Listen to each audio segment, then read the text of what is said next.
Cities across the United States bolstering security around holiday events following Monday's attack on a Christmas market in Berlin. But as intelligence officials deal with the ongoing terror threat here at home, they're also facing another danger with a growing number of cyber attacks, including the Russian hacking of the Democratic National Committee this year. Mitch Silber is the head of geopolitical intelligence at FTI Consulting and the former director of intelligence analysis for the New York City Police Department. So, Mitch Silber, welcome back.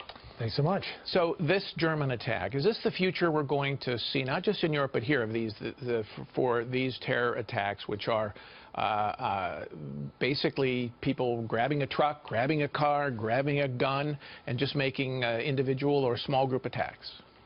You know, we saw a preview of this in Israel, whereas Israeli security forces were able to increase their intelligence and increase their capabilities, the type of attacks that they faced, in a sense, become less sophisticated. People grabbing a truck, people grabbing a plow, driving into a crowd. Right. So now, or knives on a bus. Exactly. So we saw it last summer in France for Bastille Day, and now a second example of it, you know, relatively simplistic, grab a truck and plow it into a group of people. But does this mean the threat overall is getting better? And it's not as bad as it was? Or is it, in fact, just changing in a way that actually spreads more terror? Because if you're walking down the street and you think you could be just grabbed by a knife or hit by a truck, in a way it's more terrifying.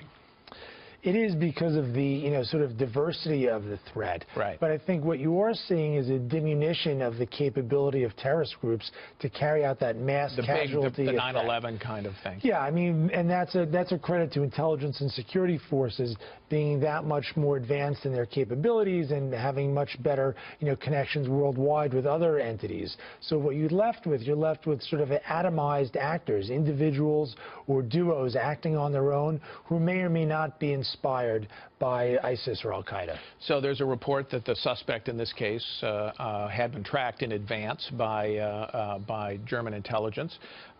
We've done that and then dropped it. Yeah. We've done that in the United States, too. The Tsarnaevs were on a list of the Boston bombing. And then the Orlando bomber, Omar Mateen, he was on an FBI list and fell off it. Are the agencies that have to follow these people just simply overwhelmed by the numbers? Well, it's two things, Paul. One is that there are limitations in resources. You can't follow someone all the time for a number of years. So ultimately, there's some type of vetting process that says, okay. That's a priority list? Yeah, there is a priority list. Even the 7/7 bombers, all the way back in July of 2005 in London, they too had been monitored by British intelligence, but they were vetted and sort of put down, further down on the list, categorized as less of a threat. So I think, number one, you know, there's limited resources. You can't track everyone out all the time. And number two, there are thresholds. If someone fails to cross a certain threshold after monitoring them for a period of time, most investigations have to get shut down. And I think that may have been, you know, the case, you know, in some of these other examples at Tsarnaevs and in Orlando. Still waiting to learn more about how this proceeded in Berlin. Do we need to change our rules, therefore, to allow for a more extensive monitoring instead of having express limited periods? We might have to reconsider that. I know, for me personally, one of the most anxiety-inducing events was closing down an investigation when you didn't have sufficient intelligence to keep it going, knowing that that could be a person who surprises you in 6 to 12 months. Did it ever happen? I mean, was there actually an event after that? Fortunately, there wasn't. Okay. But it is always a fear for any intelligence official. All right, let's talk about cyber, because it's been so much in the news with the Russian hacking of Democratic politicians and the Democratic National Committee. They tried to get into the Republican National Committee, apparently did not succeed in that. This is a growing threat generally, you would acknowledge, correct?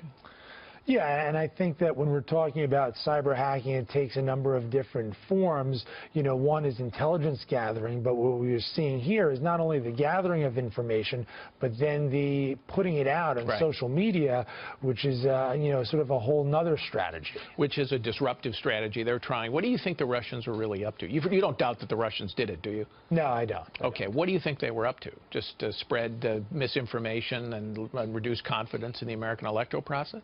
Yeah, I think it was two-pronged. One was to hurt the U.S. electoral process. I think the second was to potentially wound Hillary Clinton as a presidential candidate, and then it morphed as things moved along to provide opportunity to assist Donald Trump. So, as I followed the Obama administration's response to this, they haven't done very much at all. They filed a couple of lawsuits, again, indicted some lower-level Chinese officials. President Obama said at his news conference last week, well, I told Putin to cut it out, and he did it. And I told the same to Xi Jinping, and that seemed to do some good, the Chinese president. But shouldn't we respond more forcefully? It's all about deterrence. Right? Yes. Deterrence was such an important element during the Cold War on so many different factors, nuclear or otherwise. We have not established what our deterrence doctrine is in the United States. There's been something that was released last year in 2015. It said we might do sanctions, we might do indictments, and we might do covert actions, but there's really no understanding as to what thresholds will trigger what reactions. Now, the administration would say, well, listen, we want to maintain full flexibility, so we don't want to necessarily lay it all out there, and that's understood. But if you go back to 2011 and Iranian hackers attacking the U.S. financial system, 2014, North Korea and Sony, and you say, and then the Chinese, we've got a couple of indictments, we've got some sanctions on North Korean officials. What really have we done to demonstrate that there's a price to pay for hacking the United States? It doesn't seem apparent that there is a price to pay, so therefore there's no deterrent. Well, and that's something that the next administration is going to have to face. Mitch Sober, thank you for being here. Appreciate it. Thank you.